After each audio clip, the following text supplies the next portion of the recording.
Hi, my name is John, and I'm going to be making lacto-fermented jalapeno hot sauce. We need a whole mess of jalapenos. We're going to experiment with a yellow onion, a white onion. We need a head of garlic. We're going to experiment with fermenting limes with our jalapenos. And we also need most of a gallon of brine, which we've already diluted with an appropriate amount of salt. And then we're going to need about 5 days for this stuff to ferment. Let's get started processing some jalapenos. When I work with spicy stuff, I like to take off my watch and my wedding ring because it makes it easier to wash your hands.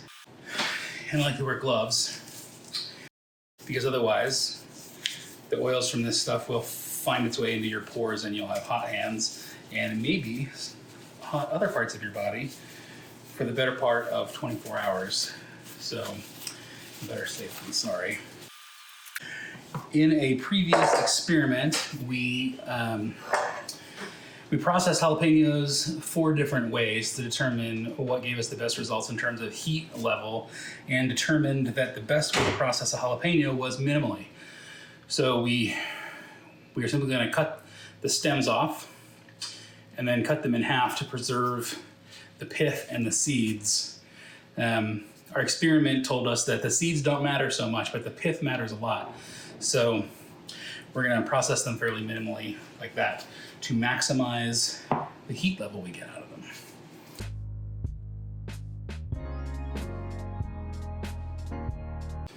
Jalapenos can be a little tough because they have a pretty thick skin. And so you kind of can't just like reliably chop them. You kind of have to like pierce the skin a little bit and then use that imperfection to push your knife through. Or at least I have to. My knives aren't particularly sharp. But the good news is it doesn't matter if you process them particularly evenly, because we're really just trying to open up the maximum amount of surface area inside the jalapeno to the brine.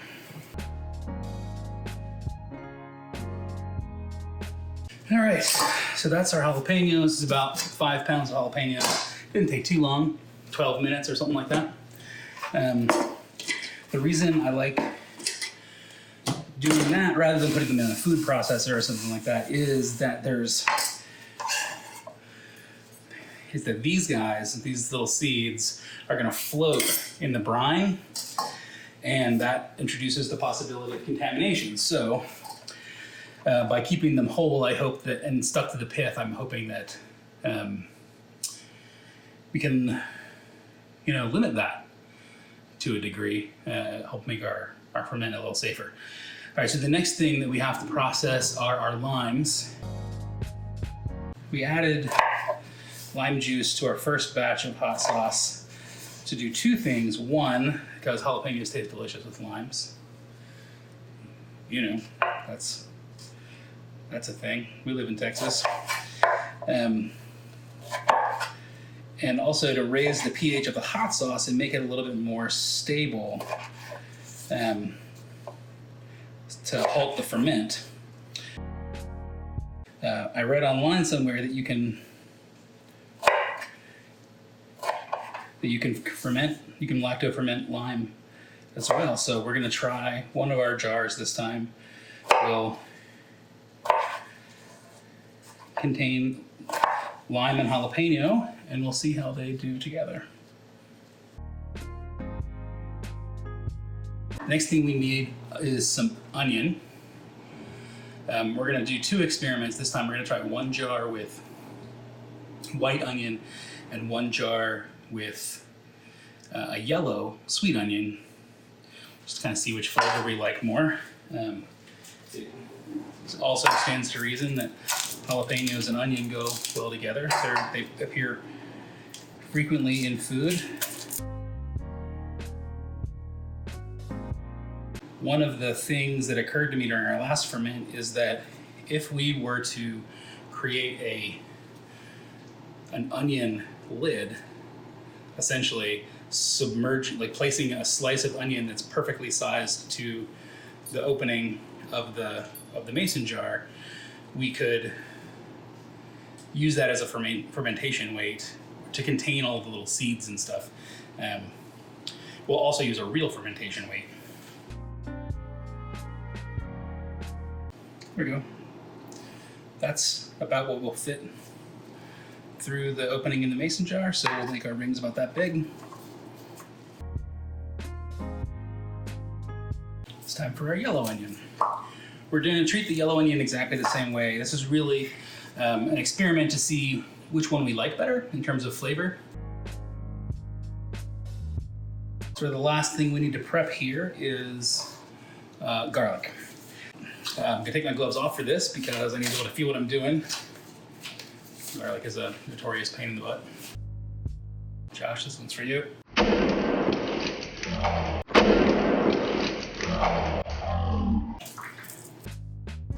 Well, we'll be finding garlic all over the house for the next, I don't know, month. Found one. All right, so I've always heard that you can get garlic out of its skin by putting it together in a container with just a little bit of water and then shaking it really, really, really hard.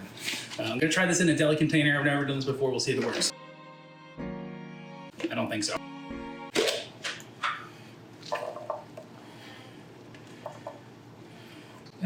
Some of it, sort of.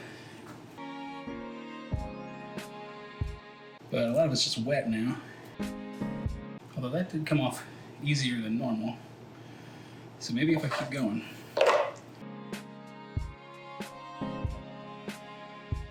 It definitely worked for some. I feel like if I kept going, it would work even better.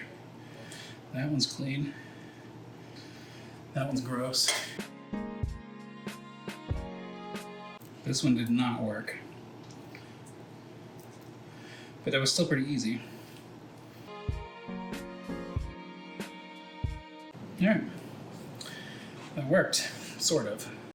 Papers are certainly easier to handle than when they're just like dry and like they want to stick to everything.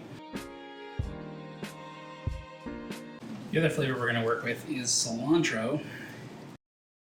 I'm gonna strip away the leaves from the stems. Hang tight. You're gonna be here a while. So you might be asking yourself, as you watch me do this incredibly mundane task for an incredibly long period of time, does it really matter if you get all the leaves separated from all the stems? And you know, to be honest with you, I don't really know. I suspect that it doesn't. It could end up, of course, that throwing the leaves of the cilantro in there actually doesn't work particularly well for fermentation because they don't have a whole lot of essence to give up. They don't have a whole lot of water to exchange with the brine, and there's not a lot of, cellulose there to convert.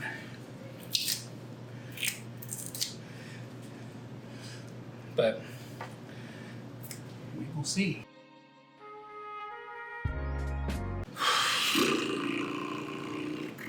Almost done. We'll get to fermenting. So our jars are done being sanitized, and it's time to start filling them up.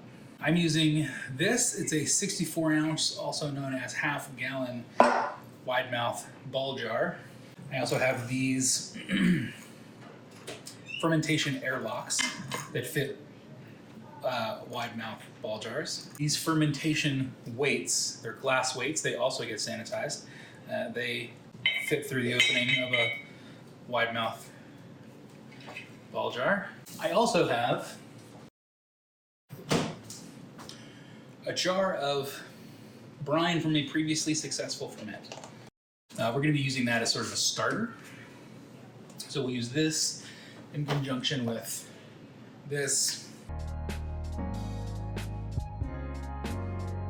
My trusty scale.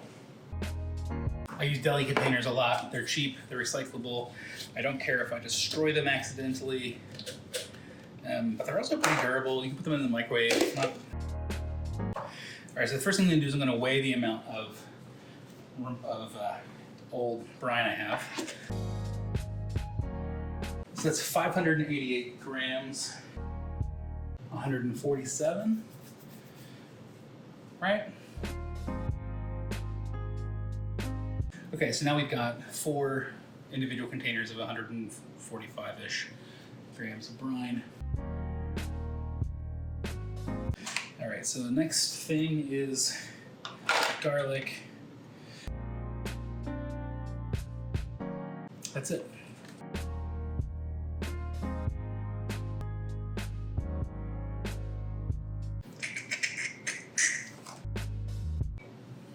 What do you think? Am I fussing over this too much? One of the things I'm really curious about this method is whether or not it will produce for me basically like jalapeno pickles, because that could be delicious.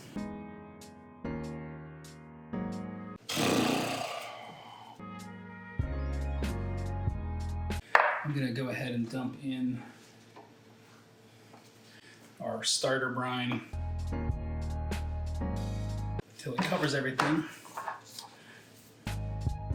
That isn't necessarily catastrophic, but I can discourage it if I can. All right, and so then that fermentation weight sits on top there and prevents other stuff from floating to the surface. And you can see, like, I've positioned it so that at least until the fermentation gets going, there's not a whole lot of room to get past it. And then we put on our lid.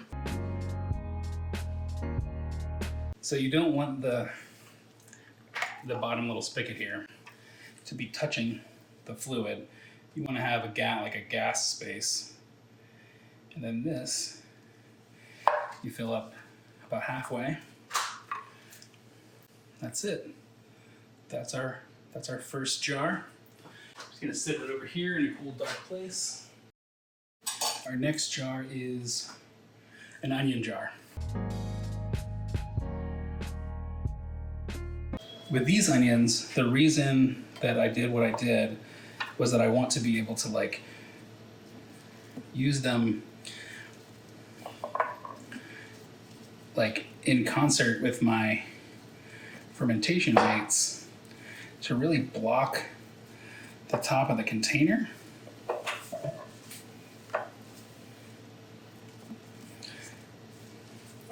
To keep particulate from floating up.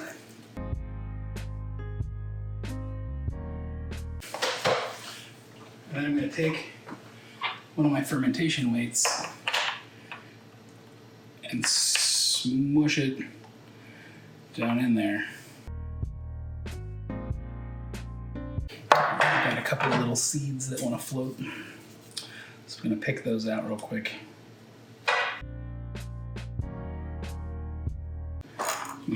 That's not great.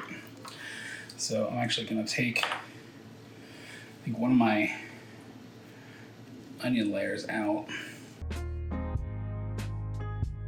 So you really don't want that, the tip of your valve here to be touching the surface of the water or the fermentation weight, because that means that the gas that gathers at the top of the lid won't find its way out through the valve.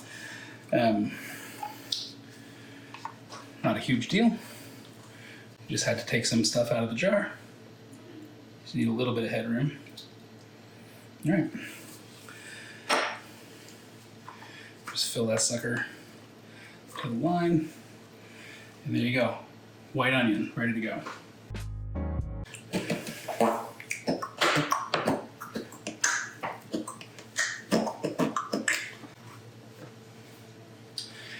All right, let's do yellow onion. How's it going? It's going okay. It's a little fiddly and it probably doesn't even matter, but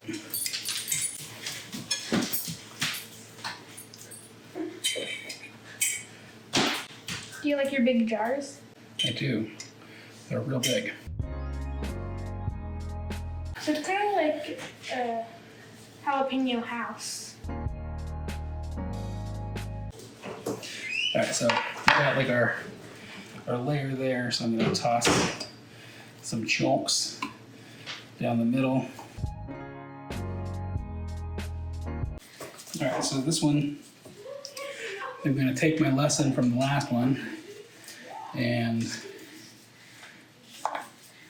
leave a little bit of extra head space for my onions.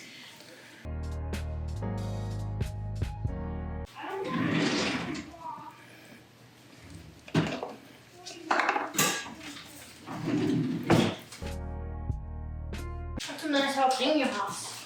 Yeah, right? It's a little tall. With a little onion roof. Yeah. I got a question. Yep. What if the people who are doing this don't have old brine? Well, I mean, you're always gonna start without old brine. I know, but you started with old brine. But I started with no old brine when I did my first one. So, do you just do normal brine? Yeah. That's it. White onion, ready to go.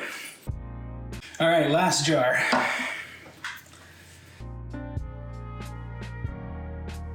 don't like that one. Yeah, we're definitely short on jalapenos.